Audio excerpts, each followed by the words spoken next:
Yes, everybody. Russ the West Ham Network. Hope you're safe and well. Hope you are all safe and well, my friend. Ask and thou shall receive.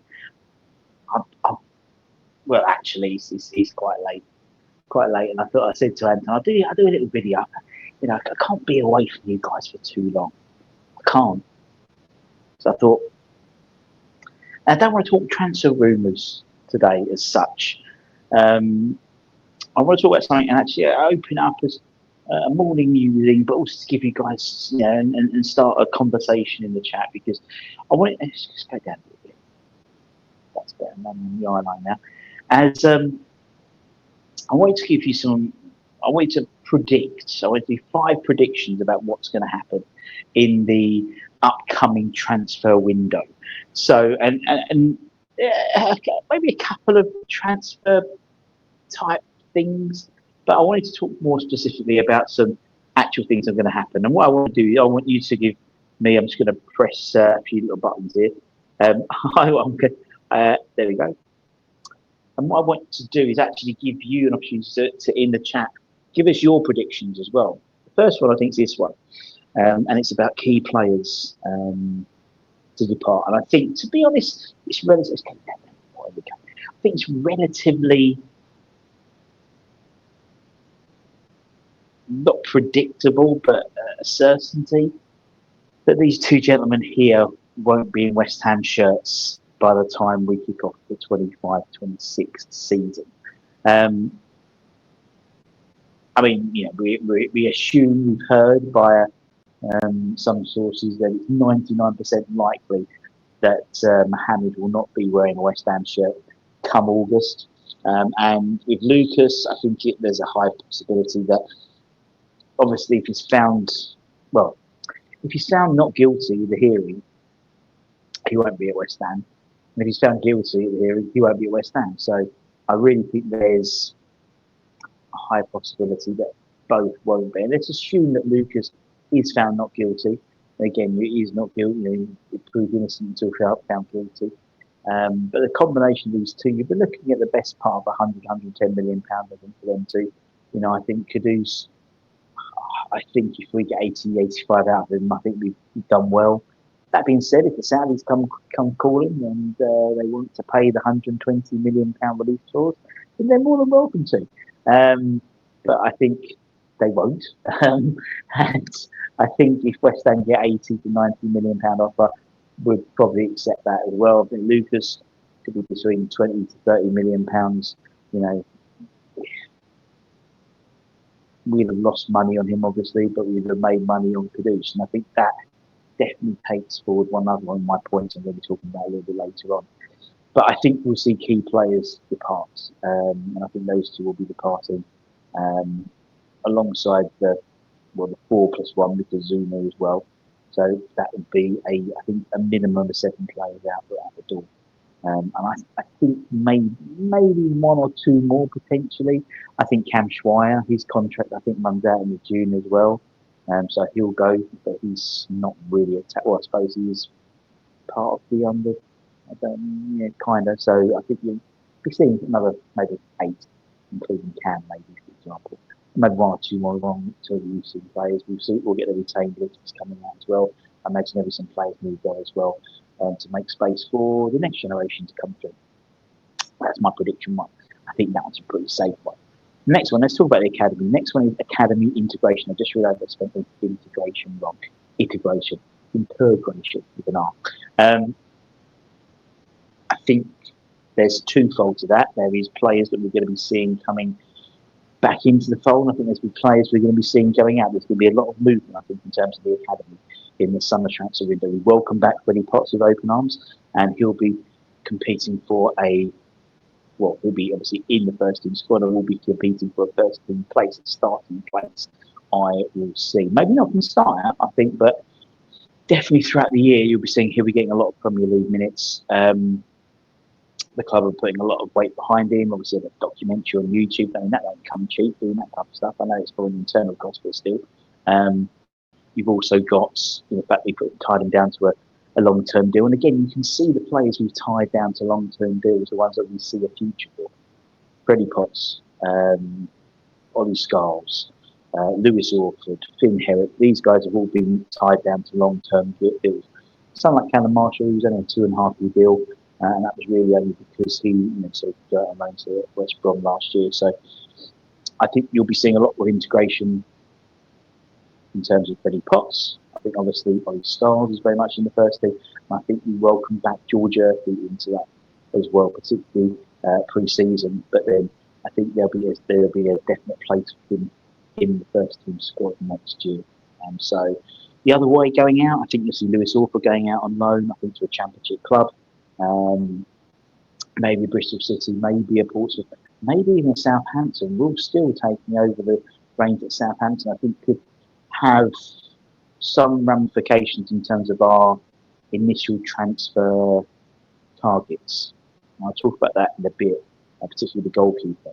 I know we're linked with Howard Bellis, I know we've been linked with Carl Walker-Peters, we've been linked with Tyler Dribbling, we've been linked with Matthias Fernandez, a lot of Southampton players, and obviously Ramsdale as well. Someone like Will Still will galvanise that club without a shadow of a doubt, and potentially a dress rehearsal for taking over the West Ham in a couple of years' time, maybe. And I think he's the type of player, the type of manager, the type of head coach who will get the likes of Aaron Ramsdale, the likes of Carl Walker-Peters, and say, "Give me one more year, give me a year." And obviously they'll probably have to sell maybe a couple to even up the book, so to speak. But I wouldn't be surprised if you see less Southampton players leave, less of a mass exodus, if that makes sense, because of the appointment of Will Still. He'll galvanise that club, and we'll look at him in. And that was one of the issues why we didn't get him when he was at Red. It was keeping it. He led to believe the board were keeping an eye on him, but they didn't see any. Any sort of real English experience, which I think could force it, to be honest. Speaking of Will Still and the effect, I think we will bring. My prediction is we'll bring a new number one contender for that number one shirt. We won't be bringing in a guy who's going to come in and sit on the bench. Obviously, Fabianski's going. He's gone. Well, he goes in a week's time, technically, the end of May. I think, prediction-wise, we're bringing someone. I just don't think Potter sees Ariola's long-term goalkeeper for him. He's 32 now, so the best chance is you'll get maybe 2-3 years out of him potentially. I think we're bringing in a younger goalkeeper. I just don't think the likes of. I don't think Finn's ready for a step up yet. I don't think Christian Heggie potentially is ready for a step up as well. Not so they won't be in a few years' time. Yes, don't forget we've got Fodringham as well, but he's very much a training goalkeeper. I think we're bringing in number two, but really a competing number one. And I think it's going to be this guy. I think it's going to be Noah Adabulo from SCS Freiburg. I think physically he's got all the attributes to have a really good career at West Ham. Whether it is him, I don't know, but that would be my pick. I think he would do very well. I think someone like Aaron Ramsdale, who have been linked to, there was potentially maybe a loan deal for him, but I'd be surprised if Will Still lets him go out on loan, because if you've got a really good goalkeeper in the Championship, you can score the goals, you can go out really fucking quickly. And if you play the right stuff of football, which I think he will be instilling, pardon the pun. But I think we bring in the number one contender for the goalkeeper position. That's Shady. And that sort of follows through. Looking at Ramsdale and looking at Ramsdale and Noah. I think Noah's 22, 23. And that's this policy I think we're going to be maintaining, is no signings over the age of... let me rephrase that. No permanent signings over the age of 28.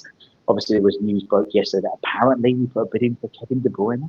Or we inquired about Kevin De Bruyne with his agent. That was never going to happen, to be honest, full start. So I understand a little bit why, because, we're losing a lot of experience, and bringing someone like him would be a phenomenal, from an experience perspective. But the wage bill and the age profile doesn't really match. From an experience perspective, yes. And I think, we've lost, particularly if we include the likes of, not necessarily Paqueta and Kudus, but, particularly the five who've left a lot of Premier League experience, a lot of West Ham experience as well.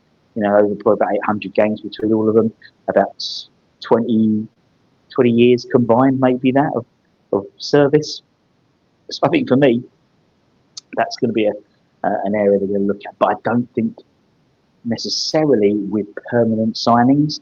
I think any permanent signing, any money we spend, we actually pay money for, there'll be at least maybe even less than 28, maybe 25. And an article by yesterday suggested that Carl McCauley is going to rip up the agents idea, where the likes of Salthouse has presented players to the board who they may take a look at. He wants to present all the players. Whether that will be successful, given the current ownership and association with Salthouse, for example, we'll wait and see. But to all intents and purposes, that's his what he wants to do. So good luck to him. I think we are looking at a policy where everyone we bring in, they will, we bring in with selling value, we sell on value rather. So we don't just spend a lot of money on a player who's going to be here for 2-3 years and then see how his contract will be useless, or he's 28. So by the time he leaves, he'll be 32, 31, 32. There'll be no sell on value. I think everyone we bring in will have some sell on value. And you've got to see it with the likes of Simon, what he was trying to bring in, the likes of Kudus. If he goes for £85 million, for example, that's double our money on him. Alvarez, if he ever went, would probably double our money on him.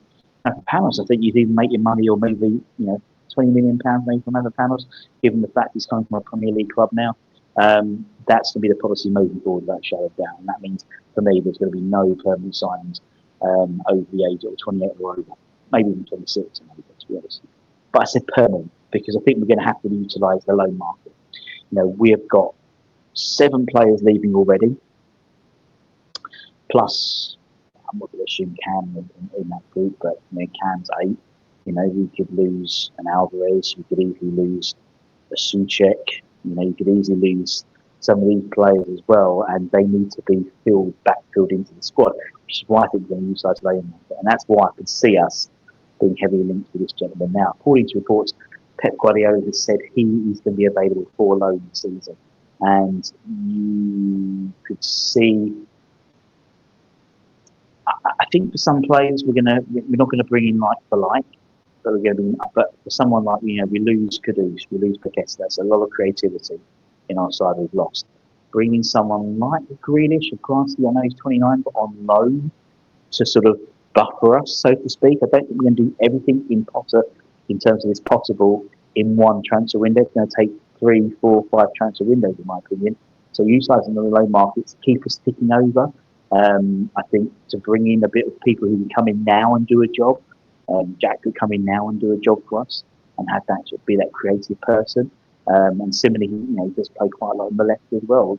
So possibly, or he could take on that 10 role and like Paqueta.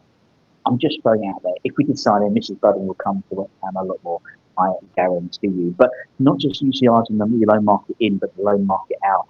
So I think, for me, anyone who's treading water goes out on loan, is not involved. Obviously the likes of Cornet and people like that, they would naturally go out on loan, and they will continue to do so under Potter.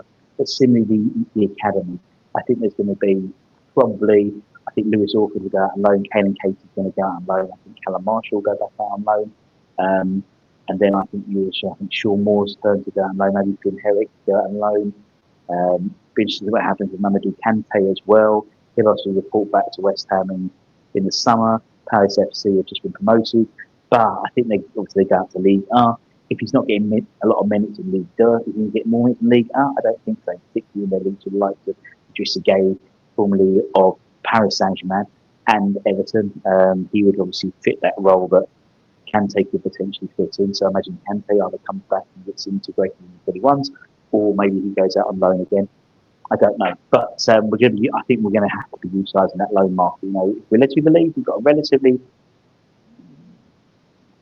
adequate budget. I think it needs more in terms of what we need to do. So bringing in players to plug those gaps on loan, I think he's quite shrewd when you do it right. And obviously we can bring in a couple of Premier League players. Obviously we can bring in foreign-based players as well. And I think there's going to be a lot of that. Maybe even loan to buys, maybe even obligations like we did with Codebo, and that type of thing. I think we're going to see a little bit of that financial jiggery pokery in order to give us a decent squad come the end of the transfer window in August. But I don't think it's going to be the finish or article at all. don't think the squad when we win the 31st of the day before I think it shuts. Is going to be the final squad. That's Potter's dream. I think there's still a lot of players to move it out as well, but also I think players who want to maybe not be ready now, or they're on loan, or they've just signed a contract and that type of thing. So I think it's going to be an evolving process, as we know. But that is my 5 things that I think are going to hamper in the transfer window. I want you to do the same. I want you to give me the same 5 things, not the same as me, I'm boring, but I want you to give me 5 things that you, well, not 5, just even 1 or 2, but make them sensible. Make them sensible. You know what I mean? Don't be realistic. You know, we're not going to go and buy, I mean, I'm talking about the striker situation. We're not going to spend £100 million on Haaland. So, like, let's be reasonable. Let's still be realistic. We are still West Ham fans. And let me know in the comments below, and we'll have a bit of a 2 and 8 about that. A bit of friendly debate. And I'll end with a lovely view of Dubai at night. Beautiful, beautiful. Got the Ferris wheel over there. And they all do this weird. See, they're all flashing. They're flashing to the planes, they're building, but they can do it at the same time. It's all at different times. And this is like things we like. Anyway, take care, everyone. Stay safe, stay warm, stay humble. I'm very warm. And I'll see you soon. Much love. Bye bye. Bye,